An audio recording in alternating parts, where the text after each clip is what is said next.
All right, so let's go over some geometry when it comes to low poly modeling. Now, someone is working on a cylindrical shape, and they have a cylinder coming out of a cylinder, something like this, okay? And so they're having troubles with combining this to this, obviously. You could do a Boolean, but it's probably not going to work out too well.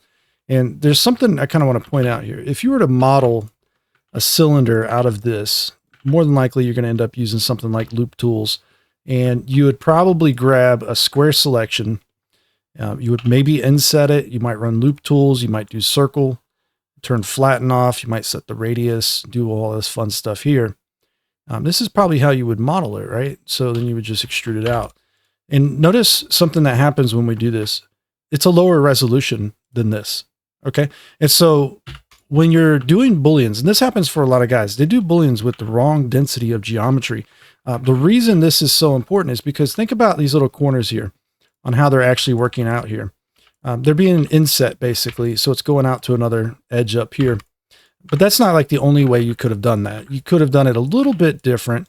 It might work out a little bit better, who knows? But you do like a square selection of whatever it is you're trying to create here, like cylinder wise.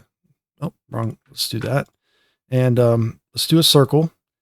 Okay, and not flatten it. And you can see if we just do it straight out on the surface here, it's going to be something like this. But notice how much it's contorted our edges here a little bit, right? So a lot of times what you're wanting to do is have this be like the center of the circle shape. And if I was to rearrange this real quick, let's try scaling it down and make it more squared up. We'll try this again, run a circle on it. Let's change the radius a bit. You see how like we can get it going something like this, where it's much more squared up in the corners here. Those edges are running up and out like that. Okay, so this is going to work out much better. But now look at the resolution difference now, right? Between these. And they're almost the same size. So this is more appropriate when you're doing like subdivision surface modeling, but when you're doing low poly game models, and you're trying to create optimized mesh, you can't always get away with just having a bunch of extra geo everywhere. So you could do things like dissolve that. But what's really going on is if we control T, we can triangulate this. The triangulation of an n-gon like that is going to be something like so. And so, you know, when you start shading this, you might get some weird shading and stuff going on. So whenever you're working mesh, something like this is the wrong resolution. You don't want to do a Boolean with this thing, generally speaking. So let's go ahead and I grab the two faces on each side and Alt Z to get through it like that. And you can poke these faces and then Alt click on one of these edges and you can select the profile of the shape. Now press 1, Control I, X, delete vertices. Now you have the profile with an edge, right? If your origin point was in the center, which it should have been, you can use a screw modifier and you can adjust this resolution. You just merge your vertices, calculate order, flip if needed. And there you go. Now we can actually change the resolution of a cylinder like so. That's just one way of doing it. In our case, working back down to like 16 side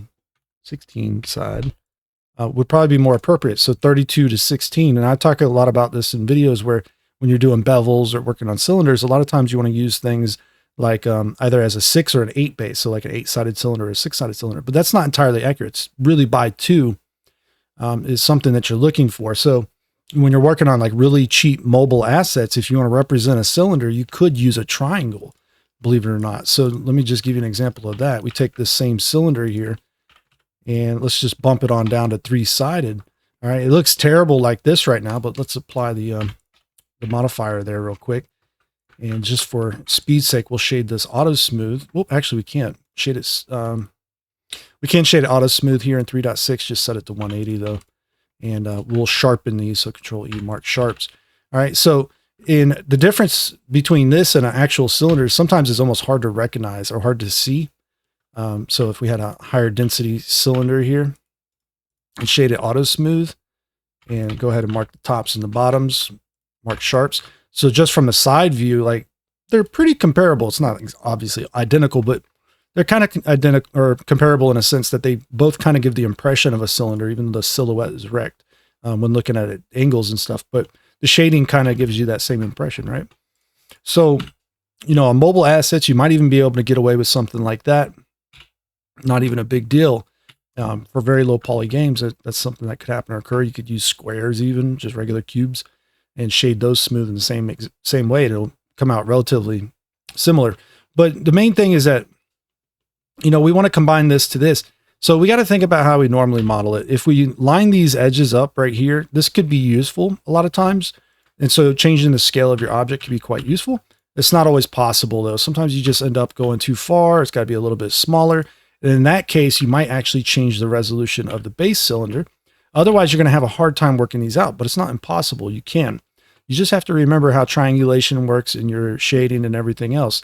So if I was to grab this and this, I'm going to use bool tools. So Control-Shift-B with bool tools, you'll see auto Boolean union, and there's a shortcut for it. If you need to use it, we're going to do a union, and that's that. So when we do Booleans, if they're simple enough, usually they're easier to clean up. You can see a Boolean like this, very simple. You don't have to do a whole lot of work on it to clean it up. We only got these extra edges kind of going through different areas where we don't maybe want it to. And unfortunately, when we work this way, we're going to use a knife tool, KCA. We're just going to cut a edge at the top, or edge at the bottom here. And what this does is this isolates this edge. Okay, so like if we were to take this and try to shift it up, we'll deform the mesh a little bit, but it still works in our favor. Okay, like we're not deforming the whole edge instead if we didn't cut that edge there. So we got something a little bit more of a control on this now. So we can go ahead and start working this out kind of the same way we would normally, right? As if we did a Boolean, or excuse me, as we just modeled this into the surface. We could do this, especially if we're creating like subdivision meshes. You know, this is super useful to do this, perhaps. And when you absolutely need a Boolean, and then you can just shift edges around a little bit if you need to work some things out. You can see actually I've gone too far. Let's go ahead and just dissolve this one back out and just join it to there. You see? So AM merged by distance, and I Control X to do the quick dissolves like that, dissolve selections. And so this is just going to get us back to kind of where we wanted to be. But, you know, when you're working low poly meshes and you're trying to optimize and get everything that you can out of them, could you work this more efficiently in another manner? Sure. I mean, if we want to leave some ingons, that's a possibility. We could try to, we're doing symmetrize with Mesh Machine, by the way. You could use a mirror modifier and just set it up like so, mirror across X and then bisect it and apply it if you need to. Or you could just go select everything with A and symmetrize and pick a positive X and negative X. So we'll switch that. Nope. Positive X and negative X. Like so. Yeah. And so we can do that as well. Now, what is this face doing here as far as like triangulation goes? Well, it's doing something like that right now. It's not the end of the world, but I mean, maybe we could make it better or something. Who knows? Maybe we just want to walk it out a little bit further. We could just do a knife cut out to there maybe, and then let this one turn into the ingon. You can see the shading kind of flicker there. So that's something that could happen perhaps. And it's really up to you to kind of determine what's going to happen with your model. And now when it triangulates, it does this number in this like little localized area here.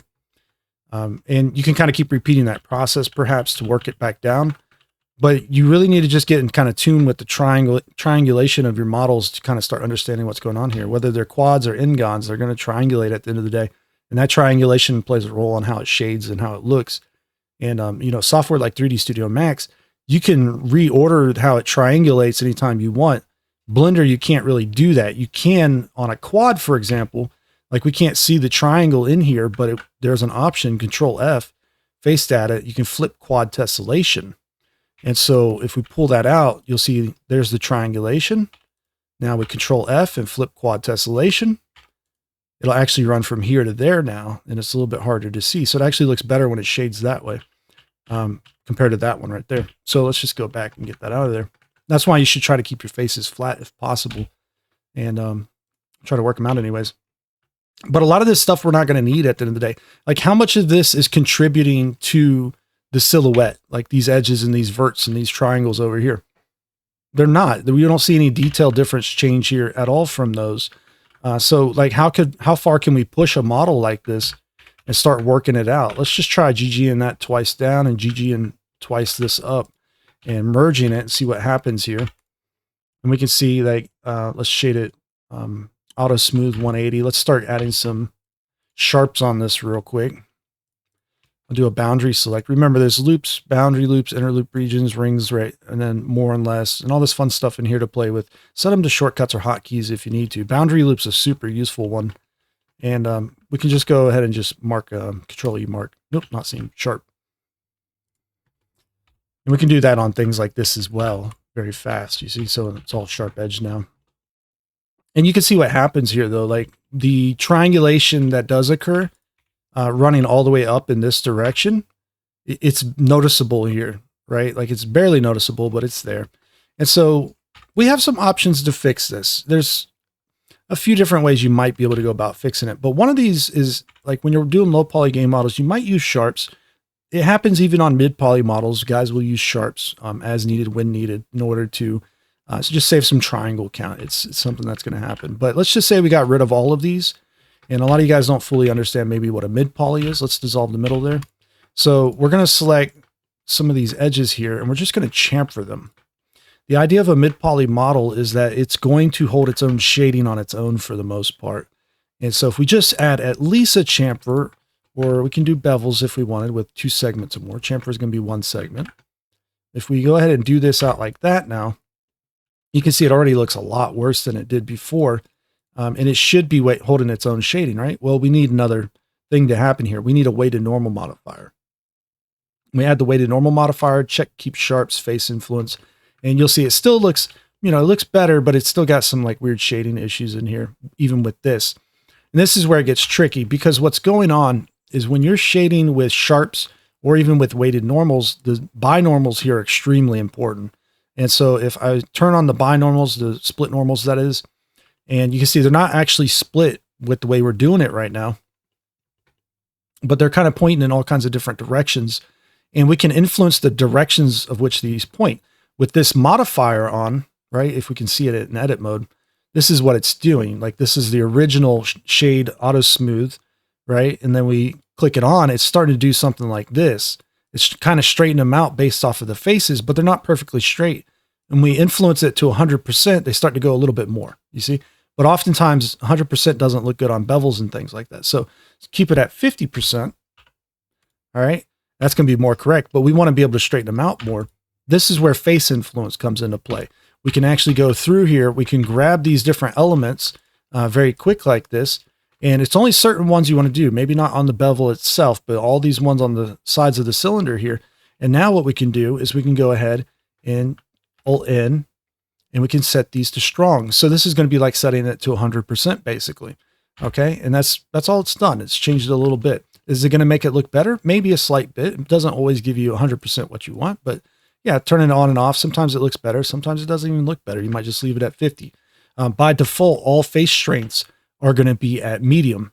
All right. So you can change some to weak even if you wanted to, which I think it goes down to like maybe 0 or 25. I don't know exactly what it sets it to, but I hardly use it. So it's not really a big deal, but setting them strong could be an absolute game changer for your mid poly models anyways, because you have less problems to deal with by the end of it anyways. And so, yeah, this is what we're getting right now. It's still not perfect.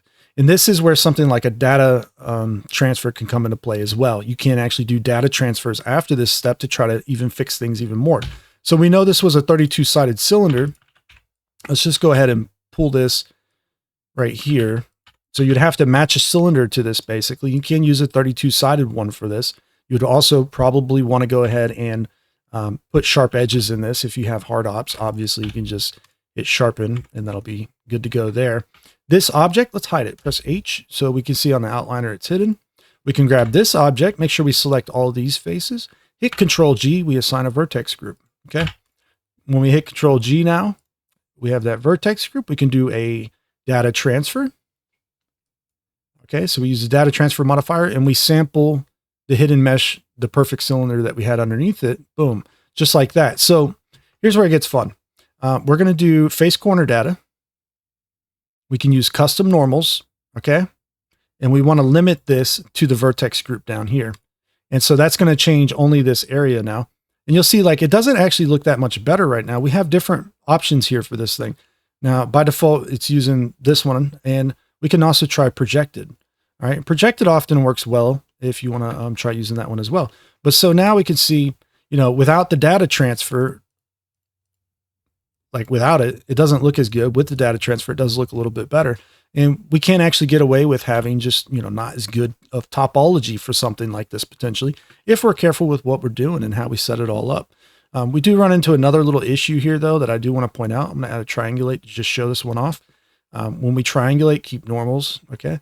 And you can see right here, this triangle is going down to here and this triangle is going up. You might still have occasionally where you get really thin triangles that exist in your model that run extremely long, right? Those are very bad for performance, and it's definitely not something you probably want to utilize. So sometimes you have to add additional holding edges anyways to make everything work out, basically. So we'll turn this all off in edit mode and we'll get rid of these guys for now. But like, this having an additional edge out to here could be useful to us, perhaps. Maybe that does help correct some of the shading. Who knows? But if we do this after the data transfer and everything else, we might actually have to add that to the vertex group and everything else. So just keep that in mind. We might have to kind of reset that. But the main idea is that, like, if this was set up something like so, and we just had an additional edge coming out the side, right? We didn't actually create that whole edge going all the way across. Look how it triangulates now. Maybe a little bit better in some ways. Maybe it doesn't really change much, but it's something to keep in mind. So we can do things like this, right, with our models. And this is where I think a lot of guys that have a lot of trouble when they're doing Booleans and subdivision in general, they don't fully understand the triangulation of the model that they're working on.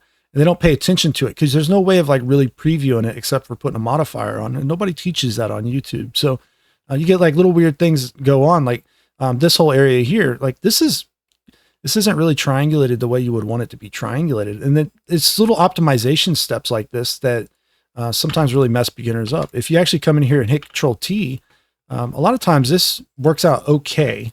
But triangulation, you can rotate edges by just right clicking and rotate, or use machine tools add-on. You can use a little shortcut with it.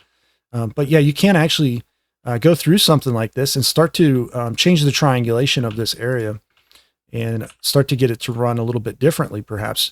Something like this actually works pretty well, because even if you were going to create a LOD model later on, like these little edges here, like you'll see, like normally when you're creating a bevel or a cylinder, if you can get an even amount here where you have a center edge and you have like these two other ones going here. So it'd be edges of like 8, 16, 32, 64, so on and so forth. Or sometimes you might get away with doing things like 6, 12, 24, 48, or by 2. Anything by 2 usually can kind of do this as well.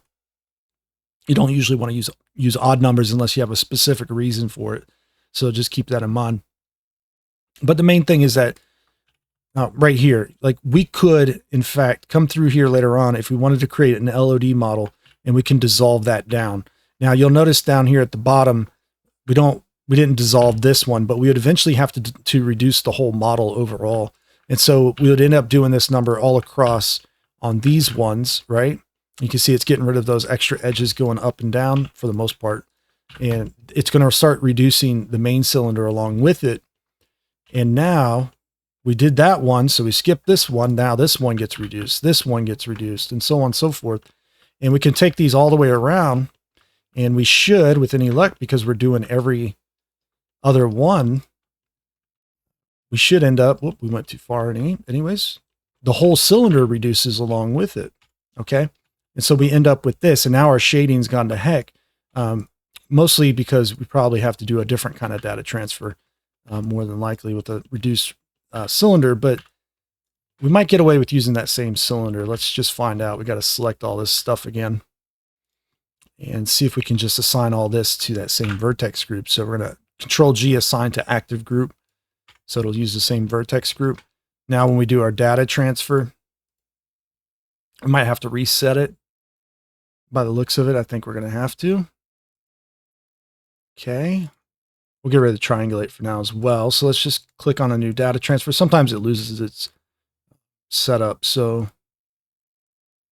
custom normals, we'll do projected.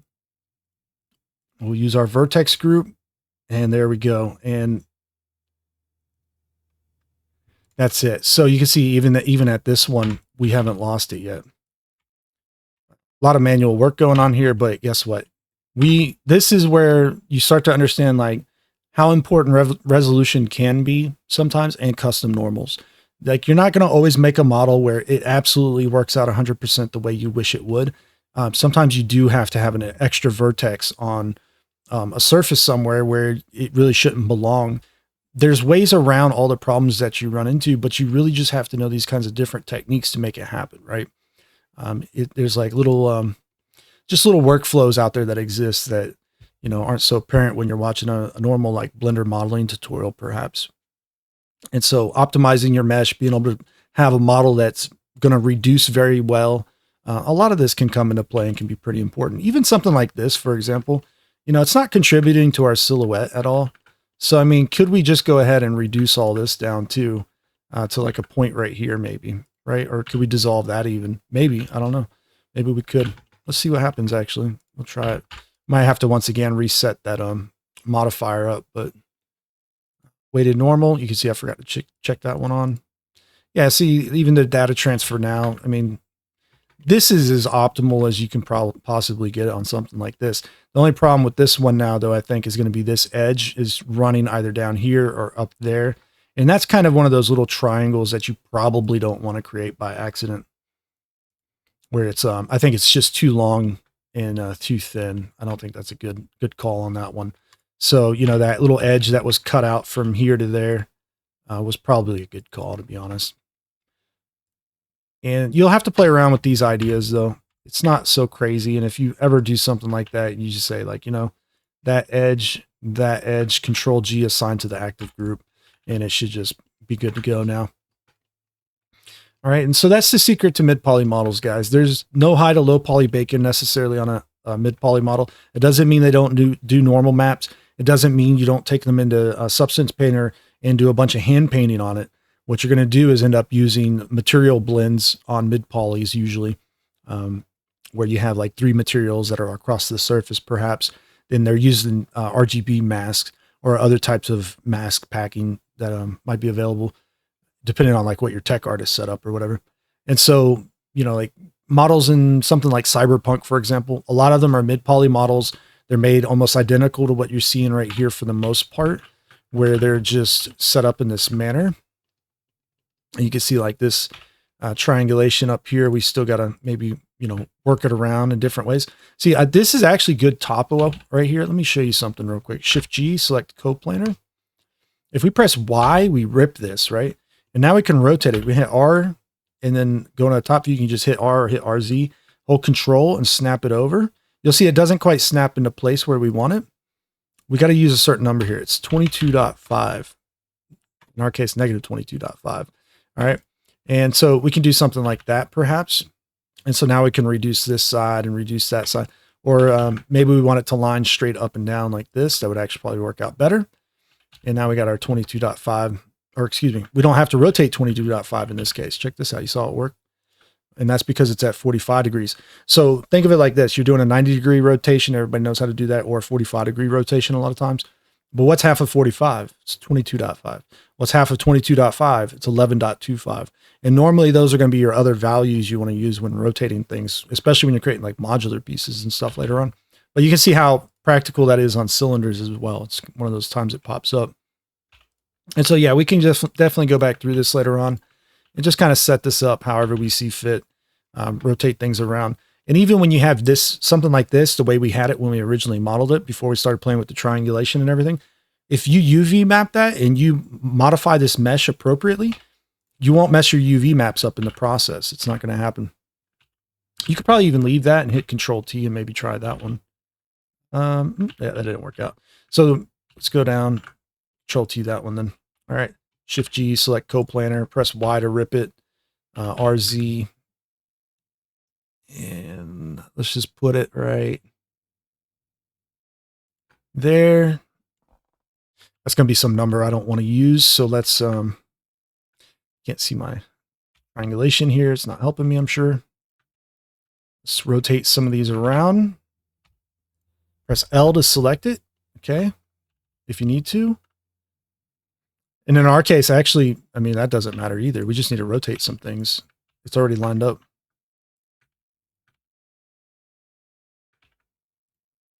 Okay. So we can just rotate a few things around until we get something going.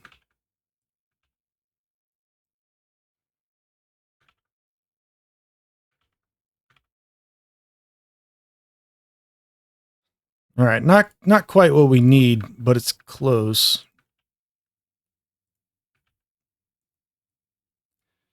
Right, yeah, so we could fiddle around with this a little bit more if needed. And that's still going to be ultimately your better setup there. When we merged that, we seen the thing go and flick, and it became a little crazy looking. I'm wondering what just happened there.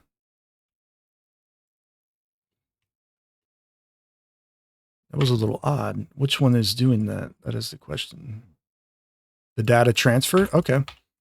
So what we want to do is Shift G, select CoPlanner, hit Control G again, but remove from the active group. See if that helps it a little. It gets a little finicky sometimes working with the vertex groups. And everything should be shaded auto smooth 180. Weighted normal should be working. So Shift G, select CoPlanner. It might have been the face weight too. Alt N, set face strength to strong. All right, it looks better now. So face strength strong was probably the number there.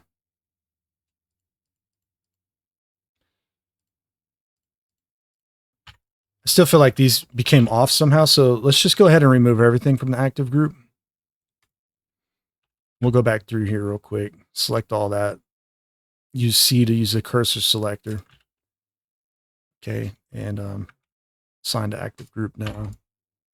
Yeah, okay. That seems better again for some reason. That was a kind of weird. It tweaked out like that, but all right. So yeah, that's about the name of the game here for low poly models. And then there's other situations you run into with things like this. Like a lot of guys are doing just maybe like a bevel like this, and they're trying to cut another bevel out of this. So they take like a cube and they do something like this, and they're trying to do a Boolean with it. And what they end up doing is they cut it, right? But it's in the wrong spot. None of these edges line up with each other. So, you know, you can use it potentially, but it's better to line those edges up as best as you can. And you can see these are very far off from each other. They're not quite placed where they need to go. And as a result, it doesn't work out very well. You know, you got to think like if you're actually going to cut a bevel into this area, you know, how might you do it? It'd probably be something more like this, right? That would make much more sense to do that. You can see, I guess I didn't cut the other side off. Whoops. Let's symmetrize it real quick. But yeah, you'd probably cut something like that out. And then this is going to make a whole lot more sense than what you were just doing, perhaps. Because now you could take like this whole area, perhaps, extrude it over, SY0, and use vertex snapping even. Press G, Y, hold control, AM, merge by distance, symmetrize it over. All right, you can see that bevel works out very easily. Whereas like when you apply this one, you got a whole mess to clean up now, and they don't work out very well. You see the difference between how this would work out basically? This is good. This is not so good because now you're trying to shift things around and it doesn't always work out for you, right? Because now you're messing up like the spacing between all of them. Not that you can't do it, but it's not quite as good as it could be. So just keep that in mind. And there's other situations where you're doing even more complex stuff, like you're doing like a quad sphere. So like you got a dense quad sphere at that, and you're trying to cut some kind of beveled shape through this. That's when you run into most of your problems, I would say. Like you're doing something like this. You're like, I'm going to bevel this whole edge and then Boolean that out. And now look at the mess you've created. And that's not exactly what you should be doing at all. You know, think about how this works if you were to do knife cuts to create a bevel through here. You know, you would press K and C and then, you know, make that straight up and down. But you'd probably be very careful with what you're doing here as far as like where you're cutting your edges out. Maybe you're making little triangles perhaps, or just trying to get this to work out a little bit better. You're still going to run into a little bit of issues with this, but you're going to be very deliberate with what you're trying to do. And at some point you'll get it just right. And then you think about how to clean this up. This is going to be much easier to clean up than doing that Boolean. And so, you know, things like this, all we'd have to do is go back and clean it up, basically. Actually, I think even Mesh Machine cleans these up fairly well. Let me just check real quick. We do a Boolean cleanup on this with a... Oh, no, it's not going to merge anything, is it? Okay. Yeah, sometimes you can get away with doing Boolean cleanups on cuts or Booleans that are or mesh cuts anyways like this. So let me give you an example of the mesh cut, because mesh cut's basically a Boolean, but it knifes it with machine tools there. So it would be the same as doing a Boolean. You get your shape, you do your bevel, and if we just randomly toss in segment counts here, you know, it won't line up as good as it could. So you definitely want to try to match if possible. You see how close those are to each other? It's not too bad. And we'll do the mesh cut with mesh machine or machine tools. We select this, right click, machine tools, mesh cut, boom. That cuts out that shape. And now we get this. And if we turn on or do mesh machine and Boolean cleanup, like you can see, like we can almost automatically reduce this to some extent. It's not going to get rid of everything, but it does pretty good overall. It's a quick way of just kind of taking it back to a more of like a knife cut almost. And then, but now we're working in this territory. All right. And yeah, some of these you can kind of shift around too. Like it doesn't have to stay exactly where it's at. Like you can merge some things to some things. Sometimes you want to leave them just in case. And a lot of times this whole area eventually becomes its own kind of mesh. And you can see where things really want to kind of like merge together sometimes. So pushing that to there, perhaps, pushing that to there. You might get away with something like that. And then now this is if you're doing like subdivision, obviously. You can start to make additional cuts to try to work it back into quads, perhaps, something like that. You shift one side, you cut it out on the other side a lot of times. And so that starts to work out pretty well. And you can see even areas like this, sometimes you can run them all the way through and start working out, going out in this direction. You might be able to merge some things together, you see. But this is going to flatten that area. It could cause shading issues. So you just got to be careful with what you're doing sometimes with these. But like it is possible to just start going crazy with it and starting to work it out, basically. It really is, it is something you can play with. So, but if this was a really reduced sphere, let's talk about that. All right. Let's just say it was a really reduced sphere. When we create this quad sphere, I'm using machine tools for the quad sphere, by the way. But let's just say it's something like this. And we still wanted a cut going through here. Right? That's beveled. Now, the only difference with this one is that when we bevel, we may not be able to reduce or add as much curvature as we want to our bevel, right? So like if we do something like this, it might work, but it might be better if this was a little lower resolution as well. And it helps to put it like maybe inside of a face, something like this. Because when you do a Boolean subtraction or you do a mesh cut, what we're looking at is like, we can see what it's already trying to do. It's trying to triangulate to this area over here. And you'll see a lot of guys that make models, they do this kind of stuff all day long where they just either triangulate or they cut out like little in-gon shapes like this. And maybe they even reduce this one here. Not a big deal maybe, but you can see it kind of holds the shading. It's not too bad. It would still be better to use custom normals for this at the end of the day, but it's almost doable basically. And so later on, if you had, let's say, we do this and maybe we do a bevel. And you know what? Actually, let's do select loop in our region. And we'll inset it. And inset again and hold control and push it in like that for just a second. Okay, you see, well, this was a problem apparently. I didn't realize those weren't merged together, but they were not. So we'll merge those two to that one. Okay, yeah. And you can see like something like this even, like we can just shift it around a little bit. It'll come out nicer because of it, hopefully. All right. Yeah, let's do this edge here. So with machine tools, you can click and then alt click the edge. You'll get selection like so. You can do a chamfer. You can shade it auto smooth. You can weight the normals. You can see down here, we got some kind of weird stuff going on. I'm not sure what's happening here. Oh, this edge still exists apparently. Let's get rid of that. This one's going to lose its position a little bit. Like if we just GG it up, it would be okay, but it's kind of flat. We actually kind of want it to have a little bit of roundness to it. So eyeballing that one's really hard to do. You don't usually want to do that, but you can see how that starts to work out. Like it's okay. It's not great perhaps just yet. If we select this loop, select loop inner region, Control G, assign to active group, or excuse me, we don't need to assign it yet, but we can assign and make it strong, right? And when we use the weighted normal, we use face influence, see if that helps it a little. In our case, it doesn't look like it did. These should be at mediums already. All right, yeah, actually some of the triangulation here is not quite maybe what I want. So you could actually Control F and maybe flip quad tessellation even on these ones.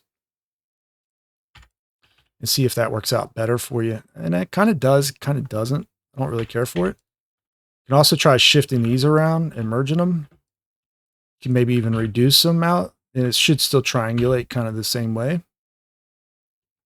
See what's going on here. Yeah, it's just hard to get rid of that. You see how there's a little bit of lighting on here, though? So this is one thing I wanted to point out. Cavity. Cavity, a lot of times, I have it set to both. A lot of times games use like world or screen space lighting. So you could do screen, or you could try world perhaps. But you can see what's going on here. If you had ridge on at the same time, you would get like a really nasty looking effect here. This isn't exactly how your models will shade, by the way. So you might just be using screen space in a game engine. So just keep that in mind. But yeah, it's kind of working out. It's kind of not. Custom normals here, I think would be a definite one to check out and go for on this particular model. And then once again, you know, this is why having a copy or a backup of that original shape is useful. Fortunately, the way we're doing this, we can just recreate it, but you know, we can hide that one now, right? And we have it already assigned. So we should be able to do a data transfer. In our case, cube O2, I guess.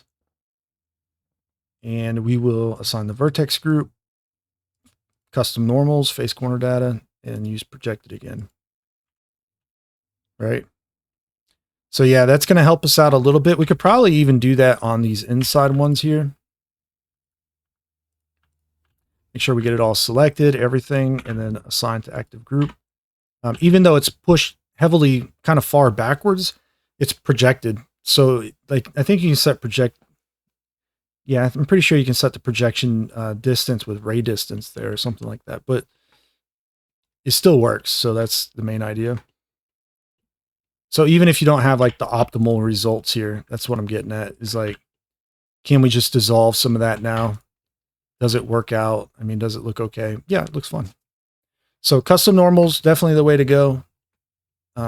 If you can work it out as quads, you know, that's definitely something you should consider doing as well. But for your very low poly stuff, you know, this is definitely something you need to look into, is data transfer. You have to play around with this stuff to get the hang for it.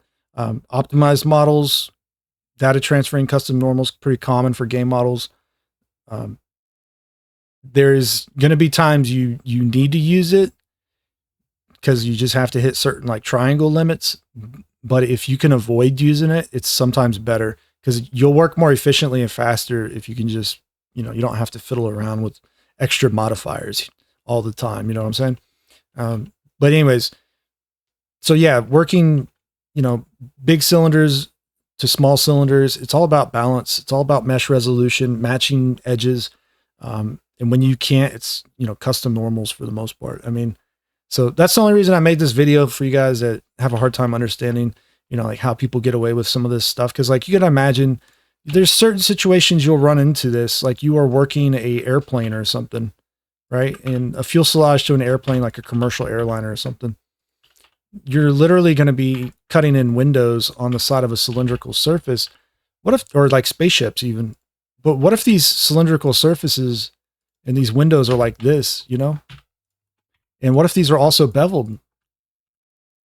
And now you have to have these little rounded sections in here, and you shade this auto smooth, and it's like, oh, yeah, this is a problem, right? This is a huge problem. So it's one of those things. You just got to get used to this idea.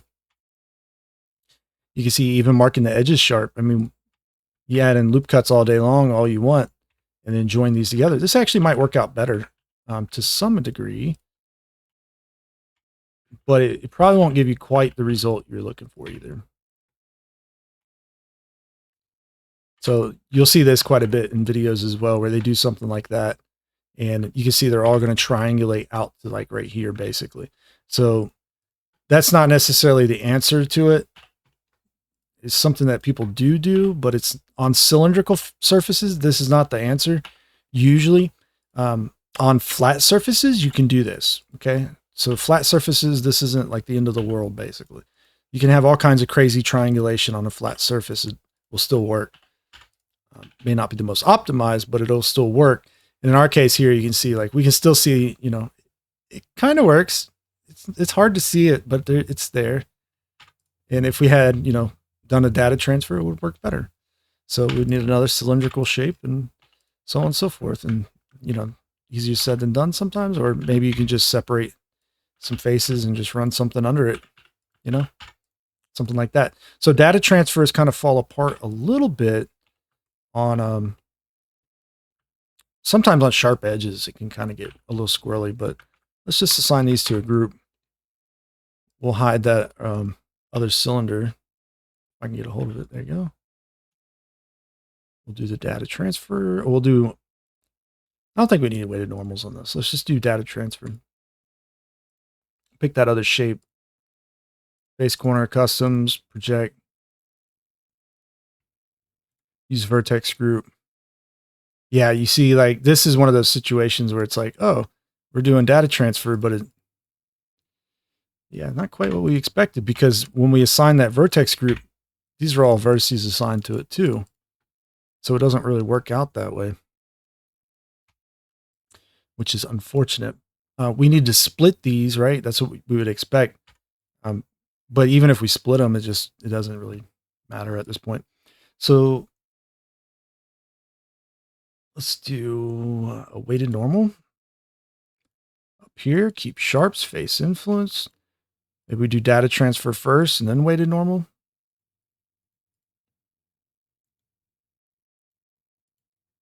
I can't see any difference right now, so I don't even know if it's working. It does not look like it's taking effect down here. So that's unfortunate, isn't it? So a lot of times, like, custom normals get a little bit squirrely like that. So if you just convert this to a mesh, maybe there's probably a non-destructive way of doing this, especially with like the shade auto smooth modifier. You might be able to get away with something, but I know if you assign or you apply all that and then you average face area here, it should split the normals on the sharp. So yeah, I mean, it should work out just fine, but that's kind of a finicky thing to deal with sometimes. It's something you might run into. So, you know, you might have to just make custom normals by face area. You can see it's like using a weighted normal modifier for that sharp section. Other times you could get away with possibly just pressing Y and ripping them. Ooh, it didn't work either, did it?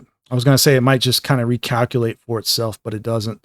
So yeah, you'd definitely have to go back through and you can maybe even just reset vectors on this one. Hey, it doesn't do anything. Look at that. Yeah, it's finicky. So I try my best, if at all possible, to avoid using custom normals. Just because I've had bad experiences with it before where you're trying to get something to work just right when you have a mix of sharp edges. So if you're going to use custom normals, I'd say on mid poly models, it would work well. On sharp edge objects, not as much. It's going to be a little bit more challenging. It's a little bit difficult to use. But if you can avoid it at all costs, it's just more stuff to play with, basically, more things to do. And whenever you can cut out something from your workflow, it speeds you up, right? Like if you just don't have to use custom normals, you're better off for it. But that's not always the case. You will have to use them at some point. And so, just think about what you're doing as you're modeling, play around with lots of low poly models, triangulation, weighted normals, shading, splitting the normals, all that other fun stuff. And because we didn't actually see split normals, let's just look at this real quick. When we do things with sharp edges, whether it's shade auto smooth or mark sharp, right? It actually splits the normals. So it becomes two normals. One's going out this way, one's going out that way. Whereas before everything was just a single vertex normal. So, and yeah, anyways, or a single binormal, if that makes any sense. But anyways, yeah, so that's the whole video here, guys. Kind of ran on a little bit longer than I wanted to, but you see, once you start moving something too, it also messes the shading up. So keep that one in mind. You might want to take your object that you're using here, and you might want to parent that to the other object underneath it. So Control P, parent object, keep transform. And so now you can just hide it again. But if you move it, it should follow it along or around. So you won't have any major issues with that now, hopefully at that point, right? As long as you move them both at the same time.